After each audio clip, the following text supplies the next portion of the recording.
Ayur government Ayurveda ആശുപത്രിക്കായി Punalur MLA advocate K Raju TV വിതരണം ചെയ്തു. വ്യാഴാഴ്ച ആശുപത്രിയിൽ നടന്ന ചടങ്ങിലാണ് വിതരണം ചെയ്തത്. കിടത്തി ചികിത്സ നടത്തുന്ന രോഗികൾക്ക് വാർത്തകൾ അറിയാനും താൽക്കാലിക ആശ്വാസത്തിനും TV ഉപയോഗപ്രദമാകുമെന്ന് ഡോക്ടർ B. അഭിലാഷ് അഭിപ്രായപ്പെട്ടു. നിയമസഭാ സാമാജികർക്കായി ഗവൺമെന്റ് കൃഷിവകുപ്പ് മന്ത്രി നൽകിയ TV ആയൂർ ഗവൺമെന്റ് ആയുർവേദ ആശുപത്രിയിലേക്ക് നമ്മുടെ ബഹുമാനപ്പെട്ട MLA Punalur MLA advocate Raju സംഭാവനയായി നൽകിയിരിക്കുകയാണ്. ഇത് ഈ ആശുപത്രിയിലെ കിടപ്പ് രോഗികൾക്ക്, പ്രത്യേകിച്ചും മേൽവാർഡിൽ ഉള്ള കിടപ്പ് രോഗികൾക്കും പ്രത്യേകിച്ചും പ്രയോജനപ്പെടുത്താനാണ് ഉദ്ദേശിക്കുന്നത്. നേരത്തെ PJ ഇലക്ട്രോണിക്സിൽ നിന്ന് ഒരു TV ഫീമെയിൽ വാർഡിലേക്ക് സംഭാവനയായിട്ട് നൽകിയിട്ടുണ്ട്. ഇപ്പോഴത്തെ ഈ ഒരു TV സോണിയുടെ LCD TV ആണുള്ളത്.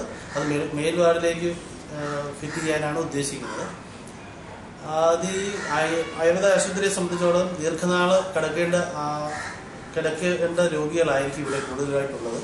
ആ ഒരു സാഹചര്യത്തിൽ അവർക്ക് അവരുടെ രാത്രികാലങ്ങളിലുമൊക്കെ ചെലവഴിക്കാനും ഇപ്പം കൂടുതൽ വാർത്താ പ്രാധാന്യമുള്ള വാർത്തകളൊക്കെ അറിയാനും ഒക്കെയുള്ള ഒരു സാഹചര്യം അവർക്ക് ലഭ്യമാകുന്നുണ്ട്.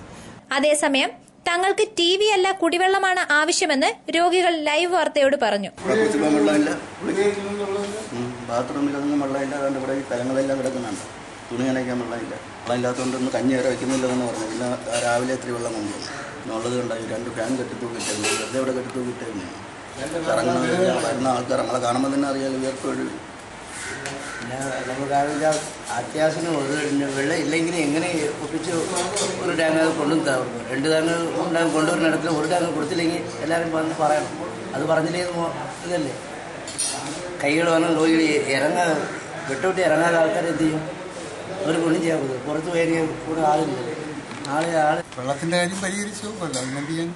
ഗുളിക കഴിക്കാൻ പോലും ഒരു തുള്ളി വെള്ളം കിട്ടാത്ത അവസ്ഥയാണ് ഈ ഹോസ്പിറ്റലിൽ ഉള്ളത്. വേനലിൽ പെയ്ത മഴ പോലെ വല്ലപ്പോഴും പഞ്ചായത്ത് വെള്ളം എത്തിക്കുന്നതാണ് ആകെ ആശ്വാസം. ആയുർവേദ ചികിത്സ ആയതിനാൽ എന്നും ചൂടുവെള്ളത്തിൽ കുളിക്കണമെന്ന് ആശുപത്രിയിൽ നിന്ന് നിർദ്ദേശമുണ്ട്. എന്നാൽ വെള്ളമില്ലാത്ത അവസ്ഥയിൽ ഇതും മുടങ്ങുകയാണ്. News bureau, Chadayamangalam.